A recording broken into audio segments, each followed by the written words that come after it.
La guerra contra el sistema y el secreto de la montaña viva. ¿Por qué el gobierno de todo un país europeo persiguió durante años a un simple campesino por un montón de madera podrida? ¿Qué tal si les digo que todo lo que nos enseñaron en la escuela sobre la agricultura es un error garrafal? Un error que cada año te obliga a tirar un montón de dinero en agua, bombas y químicos carísimos. Cada otoño cometemos la misma locura. Quemamos montañas de ramas que podrían alimentar el suelo durante décadas. Con una sola flama, destruimos para siempre agua gratis y fertilizante natural. Imagínense esta imagen. Los rudos Alpes, un viento helado y todo a su alrededor enterrado bajo una gruesa capa de nieve. Y de repente, en medio de ese infierno blanco, limones amarillos brillantes, kiwis jugosos, uvas dulces y hasta higos. Y todo esto sin un solo invernadero, sin riego artificial, sin comprar fertilizantes. Esto no es magia ni tecnología secreta del futuro. Es un secreto milenario por el cual Sepp Holzer se hizo famoso oficialmente como el agricultor con más multas en toda Europa. Hoy van a aprender cómo transformar simples ramas muertas en un motor eterno para su cosecha, que los alimentará por 20 años seguidos. Pero tengan cuidado. Una vez que entiendan cómo funciona esto de verdad, jamás volverán a ver su jardín con los mismos ojos. La guerra del sistema contra un solo hombre. En el año 1980, una tranquila ladera en Austria se convirtió en un verdadero campo de batalla. Sepp Holzer nunca quiso ser un rebelde. Él simplemente observaba las montañas y escuchaba con atención la voz del suelo. Pero su callada negativa a seguir reglas rígidas convirtió su granja en el blanco de las autoridades. Mientras todos los vecinos obedecían nivelando sus campos, poniendo plantas aprobadas por el Estado y trazando filas derechitas, Holzer construía montañas de troncos de árboles en descomposición. Los inspectores llegaban con sus tablets y advertencias oficiales. Midieron sus terrazas empinadas y sus estanques profundos, excavados sin un solo permiso oficial. Cada montículo de tierra y cada pila de madera enterrada le valía una nueva multa. Los funcionarios decían que sus métodos eran imprudentes. Temían inundaciones, erosión y lo que ellos llamaban el caos de la tierra indomable. Las notificaciones de infracción le llegaban por paquetes, a veces varias docenas al año. Las multas se acumulaban. Primero fueron miles de chelines, luego euros. Cada multa era una invitación para regresar a los buenos y viejos métodos de la agricultura industrial. En el año 1986, tras unas lluvias intensas, las autoridades lo acusaron de construir presas peligrosas para retener el agua. Holzer pagó las multas, pero no dejó de construir, y demostró que eran precisamente sus métodos los que evitaban desastres ecológicos. Para el año 1989, la presión llegó a un punto crítico. La Cámara de Agricultura amenazó con confiscarle su granja. Entonces, Holzer hizo su jugada más maestra. Simplemente los invitó a ver los resultados con sus propios ojos. No fue un camino fácil. Holzer trabajaba de sol a sol, moviendo piedras y troncos bajo tormentas que habrían hecho rendirse a cualquiera. Muchas veces, mientras los funcionarios dormían en sus camas calientes, él estaba en la montaña, bajo 0 grados, ajustando sus terrazas para que el agua fluyera como la naturaleza manda. Su cuerpo se volvió tan duro como la madera de sus cerros, y su voluntad más firme que las leyes que intentaban frenarlo. El triunfo del campesino rebelde. Cuando la comisión entró en sus terrazas empinadas, los funcionarios se quedaron de a 6, sin palabras. Ahí, donde antes solo crecía pasto ralo, ahora florecían verduras, kiwis y uvas. Su granja producía 10 veces más alimentos que cualquier otra de los vecinos. Para 1992, tras otra multa por ampliar un estanque, los métodos de Holzer empezaron a hablar por sí mismos. Los limoneros literalmente se doblaban por el peso de los frutos. Y todo sin una gota de riego artificial ni un saco de químicos. Holzer escribió después que sus cosechas obligaron a las autoridades a callarse. Los inspectores, que antes llegaban con sus bloques de multas, ahora llegaban con cámaras de fotos. Si ustedes también creen que la naturaleza es mucho más lista que cualquier burócrata, tienen que suscribirse a nuestro canal. Aquí revelamos secretos que a los gigantes de la agricultura les encantaría mantener ocultos. La prueba no estaba en una teoría bonita, sino en los frutos dulces y aromáticos que no podían explicarse con reglamentos, sino solo con las leyes de la propia naturaleza. Sepp Holzer decía seguido que las plantas son como los niños, Si las alimentas todo el tiempo y les das de beber con mamila, nunca aprenden a valerse por sí mismas. La agricultura tradicional, Con su riego constante, hace que las raíces de las plantas se vuelvan flojas y solo se desarrollen en la superficie. En su sistema, gracias a la construcción en montículos, las plantas se ven obligadas a buscar la humedad en lo profundo de la madera podrida. Esto genera una resistencia increíble. Cuando llega una sequía de verdad, las plantas de Holzer ni se enteran, porque su sistema de raíces es fuerte, profundo, y está integrado con el depósito de agua subterráneo. La física de la esponja viva. ¿En qué consiste entonces este secreto enterrado bajo tierra? La base de cada Hugelkultur, cultivo en montículos, es un milagro sencillo pero olvidado. La madera podrida no es basura, es una esponja física. Las paredes celulares de un árbol están hechas principalmente de lignina y forman un laberinto de poros y túneles microscópicos. Cuando la madera empieza a descomponerse, estos canales se abren más. El agua de lluvia y del deshielo se filtra y llena cada cámara libre. Escuchen estas cifras. Las pruebas de laboratorio muestran que los troncos de pino muy descompuestos pueden absorber agua con un peso que supera 5 veces su propia masa seca. Eso equivale al 500% de humedad.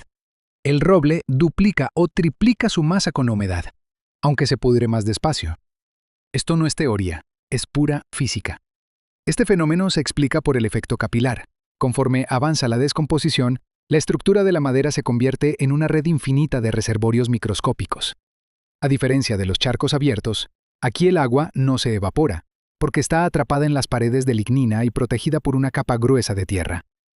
Básicamente, estás creando un termo gigante bajo tierra que absorbe el exceso de humedad en las lluvias de primavera, evita la erosión del suelo y guarda ese recurso con cuidado hasta los meses más secos. Esto permite olvidarse por completo de los costosos sistemas de riego por goteo, que solo miman a las plantas en lugar de educarlas para que sean fuertes de verdad. Si en medio del calor de julio metes un sensor de humedad profundo en uno de estos montículos, verás algo increíble. Mientras los jardines de los vecinos se secan, el aparato en el montículo de Holzer marca una humedad de entre el 40 y el 60%. Los troncos enterrados van soltando el agua poco a poco a las raíces.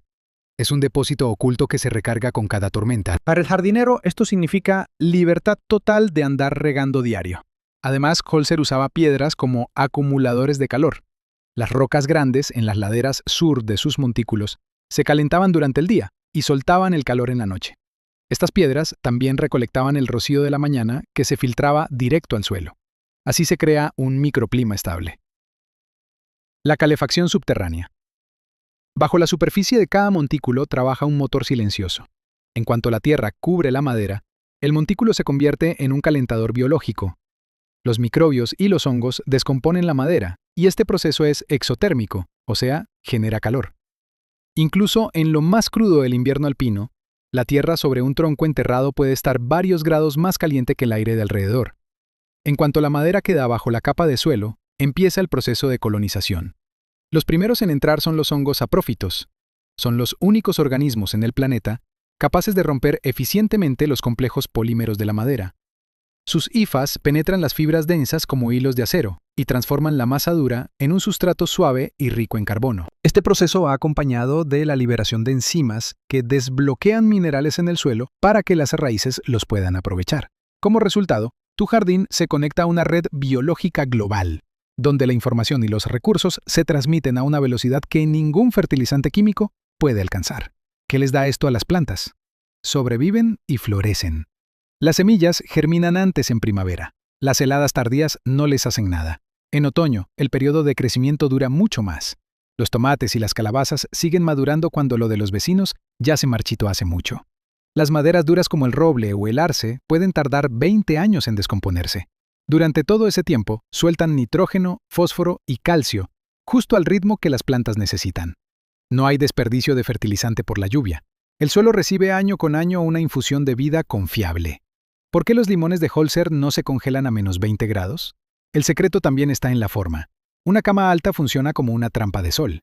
Las laderas empinadas absorben los rayos solares en un ángulo más favorable que el suelo plano. Además, los montículos forman zonas de protección contra el viento y crean bolsas de aire caliente. Ahí, la temperatura puede ser de 5 o hasta 8 grados más alta que en campo abierto. La civilización subterránea. El verdadero espectáculo ocurre a nivel microscópico. En cuanto la madera se deshace, empieza la construcción de toda una civilización. Primero llegan los hongos. Sus micelios forman el llamado Internet del bosque. Estas redes conectan a diferentes plantas entre sí. Si a un árbol le sobra azúcar, puede pasarla a través de esta red a una plántula más débil. Los hongos actúan como mineros especializados. Sacan minerales de las piedras y de la madera y les dan a las plantas zinc, magnesio y cobre. Es una sociedad perfecta.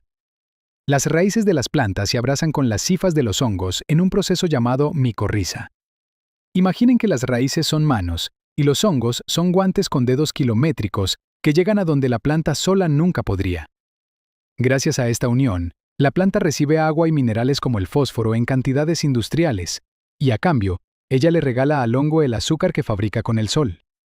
Es un intercambio justo que hace que el sistema sea invencible. A cambio, las plantas comparten los productos de su fotosíntesis.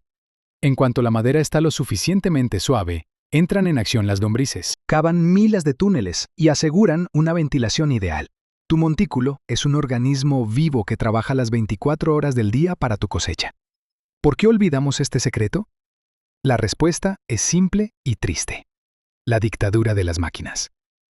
Después de 1920, la agricultura se volvió terreno de los tractores. Las máquinas necesitaban campos planos, sin montículos, que pudieran romper un arado. La eficiencia se volvió un juego de números. ¿Cuántas hectáreas puedes arar por hora? Los cultivos en montículos no desaparecieron porque dejaran de funcionar, sino porque no encajaban en la lógica de la mecanización. Y lo mejor de todo, en este caos organizado no existen las plagas.